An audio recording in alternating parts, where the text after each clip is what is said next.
तो अब हम क्वेश्चन नंबर 3 लेने जा रहे हैं। एक्सरसाइज नंबर 13.1 है अपनी। दो क्वेश्चन दोनों पार्ट के अंदर कर लेते। अब क्वेश्चन तीसरे की बारी आती है।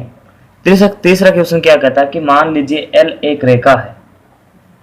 तो जैसे जैसे क्वेश्चन सॉल्व करने का तरीका क्या रहता है कि जैसे जैसे क्वेश्चन कह रहा है आप सॉल्व करते जाइए। ये कह रहा है कि एल एक रेखा है, तो रेखा किस तरह से होती है? इस तरह से होती है।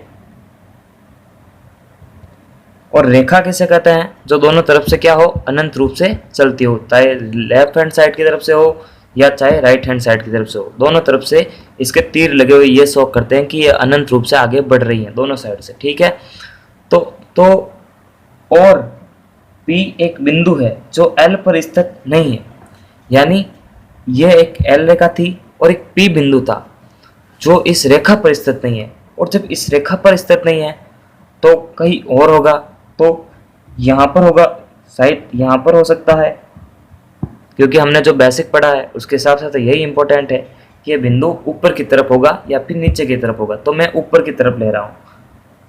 P से होकर L के समांतर एक रेखा M खींचिए।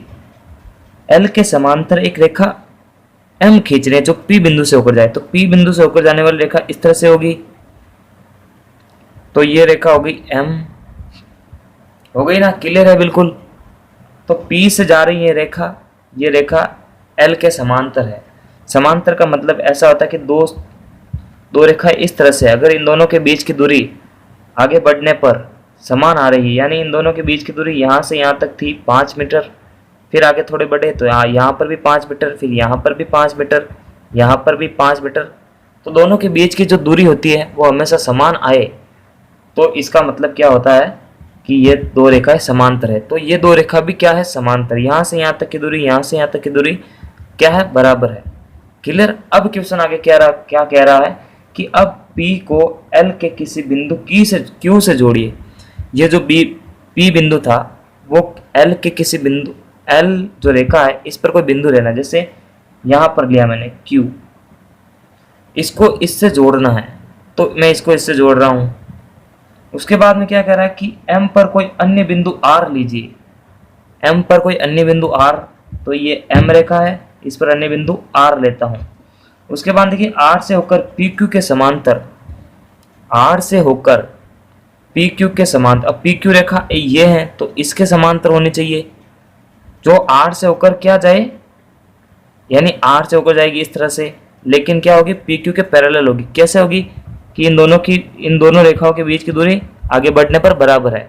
अब बोल रहा है कि मान लीजिए ये रेखा L से बिंदु S पर मिलती है, यानी L पर कोई बिंदु S है वहां पर मिलती होगी।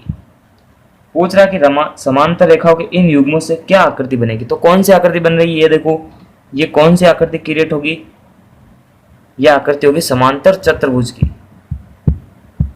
समांतर चतुर्भुज इस तरह से होता है। इस क्वेश्चन को और एक तरीके से कर सकते हैं, इस तरह से दो समांतर, एक समांतर रेखा थी L, एक बिंदु था P से होकर हमने M रेखा गुजारी, फिर L पर कोई बिंदु इसके बिल्कुल सीध के अंदर Q बिंदु लिया, फिर यहाँ से P को Q से जोड़ा, फिर M पर एक अन्य बिंदु L लिया, फिर L से होकर PQ के समांतर एक रेखा गुजरी जो S पर मिली। तो ये आकृति एक कैसी आकृति बन गई? आकृति आयत की आकृति भी बन सकती है, और एक आकृति बन सकती है, वर्त की आकृति भी बन सकती है। तो जैसा हम क्वेश्चन को करेंगे और जैसी आकृति आएगी उस आकृति को उसका नाम देंगे।